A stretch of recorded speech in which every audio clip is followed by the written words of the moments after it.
রহমতপুরে বাস করত একটি গরিব চাষি।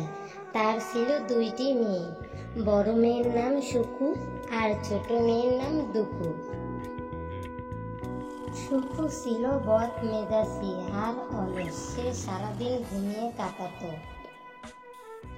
একদিন দুকু বারান্দায় বসেছিল, তখন দমকা হাওয়া এসে দুকুর সব তুলো উড়িয়ে নিয়ে যায়।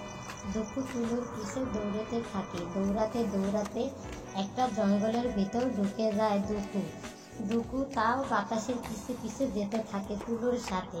যেতে যেতে সে একটা বাড়ির ভিতর ঢুকে যায় তুলোর সাথে।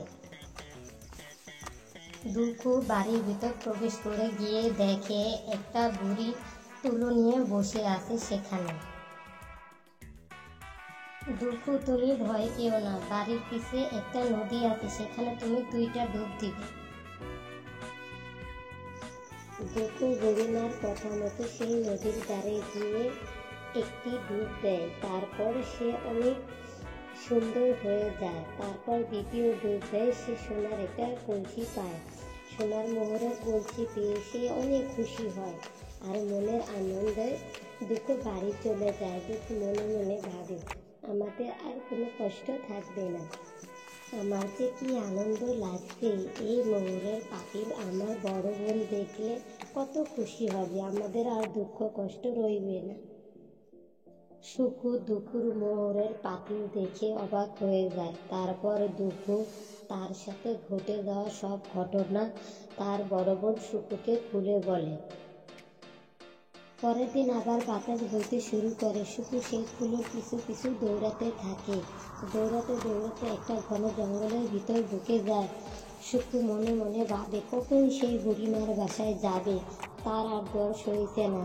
তারপর একসময় বুড়িমার কাছে চলে গেল। এই বুড়ি, তুই তাড়াতাড়ি বল, কোথায় সেই নদী? আমি ডুব দিয়ে অনেক মোহর নিব, তাড়াতাড়ি বল, কোথায় সেই নদী? এই মেয়ে, এত অধৈর্য হইও না, ঘরের পিছে একটা নদী আছে, সেখানে তুমি 2টা ডুব দিও, 3টা বলেও ডুব দিও না। সুকু ছিল লোভী মেয়ে। সে বুড়ির কথা অমান্য করে সেই নদীর ধারে গিয়ে একে একে 3টা ডুব দেয় আর তার চেহারা কুৎসিত হয়ে যায়। সেই কুৎসিত চেহারা নিয়ে সে বুড়িমার কাছে আবার চলে যায়। এই বুড়ি, দেখ আমার চেহারা কেমন কুৎসিত হয়ে গেছে, তুই আমার আগের চেহারা ফিরিয়ে দে বলছি, না হলে তোর ভালো হবে না।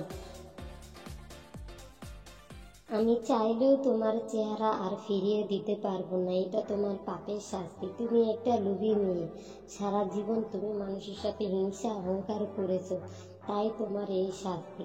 আমি এখন চলে যাচ্ছি।